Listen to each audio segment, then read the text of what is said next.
Adiala jail میں بے گناہ قید، بانی تحریک انصاف عمران خان کا قوم کے نام پیغام، بتاریخ 13 مئی 2024۔ اس ملک کی بدقسمتی ہے کہ یہاں ایک خود ساختہ بادشاہ سلامت فیصلے کرتے ہیں، جب کسی ملک میں حکومت ایسے لوگوں کو ملتی ہے کہ جن کے پاس مینڈیٹ نہیں ہوتا تو ملک فساد اور انتشار کی نظر ہو جاتا ہے۔ یہ جو انتشار آج کشمیر میں نظر آ رہا ہے، اس کے پاکستان بھر میں پھیلنے کا خدشہ ہے۔ پورے ملک میں فارم 47 والی جعلی حکومتیں قائم کر دی گئی ہیں۔ جمہوریت کا فائدہ یہ ہے کہ حکومت عوام کی منتخب کردہ ہوتی ہے، جس کے پیچھے عوام کھڑے ہوتے ہیں۔ عوام اپنی منتخب کردہ حکومت کو قدر کی نگاہ سے دیکھتے ہیں، اور اگر کوئی تنازعہ کھڑا ہو جائے تو بات چیت کے ذریعے اس کا حل نکل آتا ہے۔ مگر جس قسم کی جعلی مسلط شدہ حکومتیں گلگت بلتستان، آزاد کشمیر، پنجاب اور پاکستان میں قائم کر دی گئی ہیں، ان کا عوام سے کوئی رشتہ نہیں، چنانچہ ہر جانب بے چینی اور مایوسی ہے۔ فارم 47 زدہ حکومتوں کے خلاف بجٹ کے موقع پر اور شدید رد عمل آئے گا۔ بدقسمتی سے ملک میں ایک مصنوعی سیٹ اپ عوام پر تھوپ دیا گیا ہے۔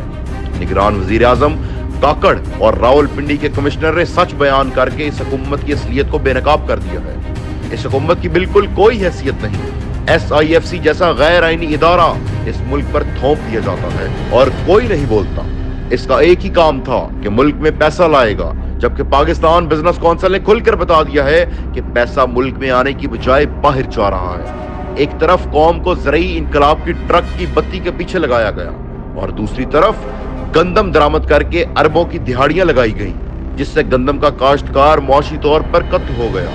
اس جعلی سیٹ اپ میں حکومت ان لوگوں کو دے دی گئی ہے کہ جن کی اپنی ساری دولت ڈالر کی شکل میں باہر پڑی ہوئی ہے۔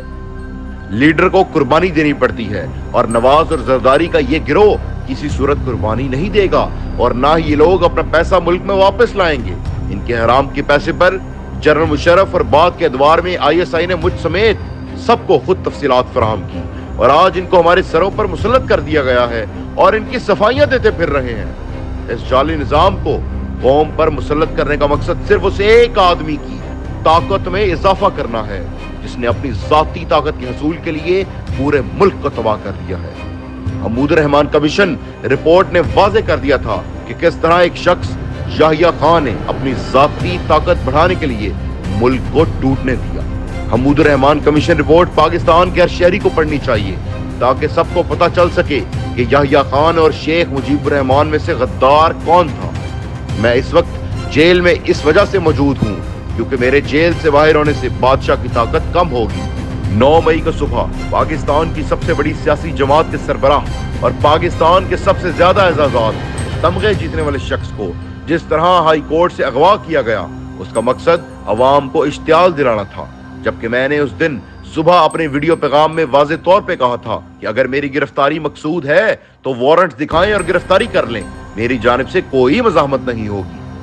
9 مئی سے پہلے 25 مئی 2022، 3 نومبر 2022، 8 مارچ 2023، 14 مارچ 2023 اور 18 مارچ 2023 کو مجھے راستے سے ہٹانے اور میری جماعت کے خلاف طاقت کے بہیمانہ استعمال کے ذریعے ہمیں ہدف بنانے کی کوششیں کی گئیں، تاہم میں اور میری جماعت مکمل طور پر پرامن رہے اور کسی قسم کے اشتعال کا شکار ہوئے بغیر آئین و قانون کے دائرے میں اپنی جائز اور قانونی سیاسی جدوجہد آگے بڑھاتے رہے۔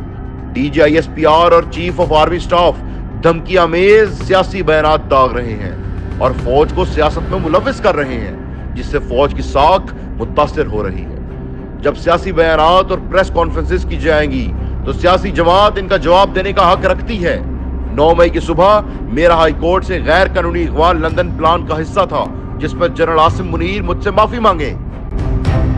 القادر سے بھونڈا اور مسکہ خیز مقدمہ کوئی اور ہو ہی نہیں سکتا، کیونکہ جو پیسہ باہر سے وطن واپس لایا گیا وہ نہ صرف یہ کہ قومی خزانے میں موجود ہے، بلکہ حکومت اس پر اربوں روپے کا منافع بھی کما رہی ہے۔ یہ رقم ملک ریاض اور برطانوی نیشنل کرائم ایجنسی کے درمیان معاہدے کے نتیجے میں براہ راست سپریم کورٹ بھیجی گئی۔ میری حکومت کا اس معاہدے میں کردار صرف اس معاہدے کی تفصیلات پبلک نہ کرنے کا تھا، نہ تو یہ رقم کسی بھی عدالت میں ریاست پاکستان کی ملکیت ثابت ہوئی اور نہ ہی یہ کسی عدالت میں کرائم پروسیڈ ثابت ہوئی۔